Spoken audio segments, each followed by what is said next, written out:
नमस्कार दोस्तों, नव वर्ष की हार्दिक शुभकामनाएं। ऐसा हम लोग हर साल अपने जान पहचान अपने मित्रों को बोलते हैं और इसके साथ साथ एक कार्य और करते हैं, वो करते हैं हम लोग रेजोल्यूशन करते हैं। हम कुछ प्रतिज्ञा करते हैं कि इस साल हम ये कार्य करेंगे।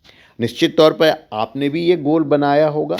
अगर आपने नहीं बनाया तो आपको भी बनाना चाहिए। लेकिन इसके साथ साथ एक प्रॉब्लम होती है कि लोग रेजोल्यूशन बनाते हैं, गोल बनाते हैं, लेकिन समय के साथ भूल जाते हैं। तो आज हम लोग चर्चा करेंगे इसी पे कि न्यू ईयर रेजोल्यूशन हमें किस तरह का बनाना चाहिए और क्यों बनाना चाहिए। दोस्तों, पिछले 4-5 सालों में हम लोगों को लाइफ में और समाज में इस तरह की घटनाएं हुई हैं जिससे हम लोग को समझ में आ गया कि हमारी हेल्थ कितने महत्वपूर्ण है हमारे लिए।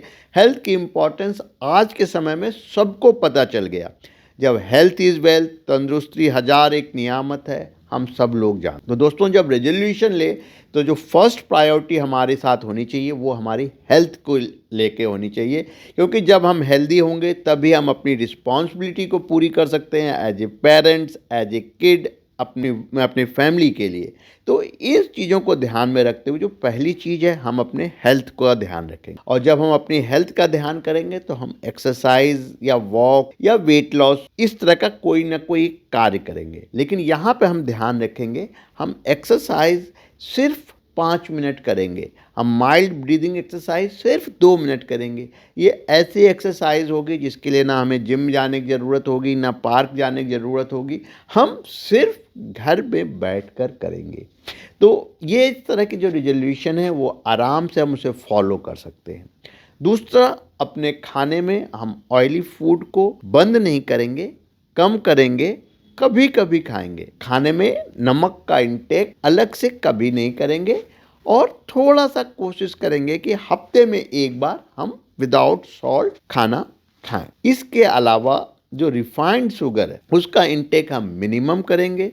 कभी कभार किसी खास ओकेजन, बर्थडे पार्टी इस तरह में तो चलेगी, लेकिन in day to day life में हम इसे अपना पार्ट नहीं बना। हमें कभी कभी अगर ऑयली स्पाइसी फूड बच्चे मांगते हैं तो बच्चों को दे सकते हैं, लेकिन बीइंग पेरेंट्स हम उसको अवॉइड करेंगे। इसके साथ जो चीज़ हमें करनी है वो ये करनी है कि हमें गुस्सा नहीं करना। हमें अपने गुस्से को कंट्रोल करने की बात करनी है। हमें वो चीज़ें करनी है जिससे दूसरों को कम से कम नुकसान हो। इसका मतलब हुआ कि जब हम वो काम करते हैं जिससे दूसरों को कम से कम नुकसान हो तो हमें भी कम स्ट्रेस होगा। तो जो सबसे इम्पॉर्टेंट चीज़ है, गुस्सा कम करें और अपने स्ट्रेस को भी कम करने की कोशिश करें। हमेशा हफ्ते में एक दिन अपने आप को रिलैक्स रखें, कुछ अपने लिए भी समय रखें, अपनी हॉबी को तलाशें कि आपकी हॉबी क्या है और उस पे काम करें। अगर आपको लगता है आपकी कोई हॉबी नहीं है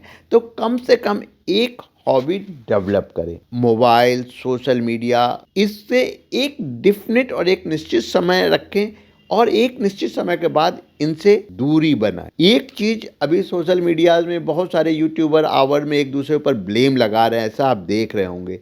वो आपको बहुत सारी बड़ी बड़ी ज्ञान की बातें बताते हैं।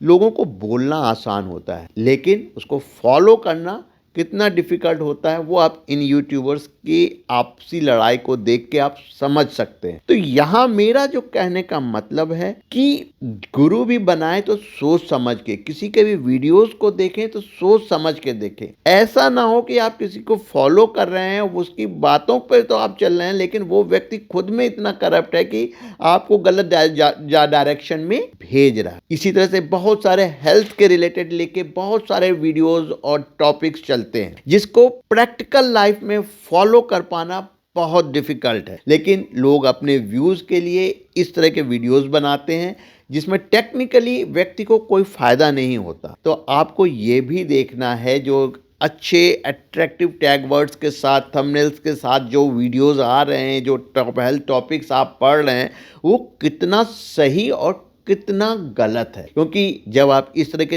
चैनल्स या इस तरह के आर्टिकल्स पढ़ते हैं तो उसमें बहुत सारे इनक्यूरेबल डिजीज़ का भी ट्रीटमेंट अवेलेबल होता है, या ऐसा लगता है कि ये बीमारी तो झट से दूर हो जाएगी, तुरंत दूर हो जाएगी। आजकल जैसे जैसे हम हेल्थ को लेके अवेयर हुए, बहुत सारे नेचुरल डाइट वाले वीडियोज़ और चैनल्स आते हैं जो हमें बताते हैं कि हम अपनी डाइट को कंट्रोल करके ही सही हो जाएंगे, दवा की कोई ज़रूरत नहीं है।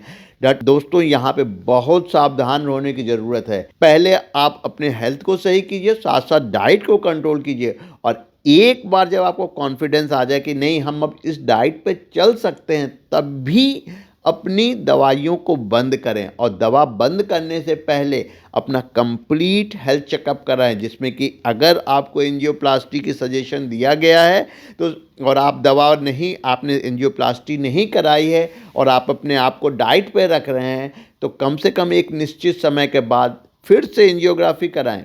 इसी तरह से जितने भी टेस्टिंग्स हैं, चाहे आपका डायबिटीज़ बढ़ा हो, चाहे आपका लिपिड प्रोफाइल गड़बड़ हो, आपको इस तरह के जो चैनल्स पे आपको जो सूचनाएं मिलती हैं, जिसमें आपको लगता है कि ये हम फॉलो करेंगे और हम झटपट सही हो जाएंगे, ऐसा नहीं होता है। तो आपको ये भी चेक करना होगा।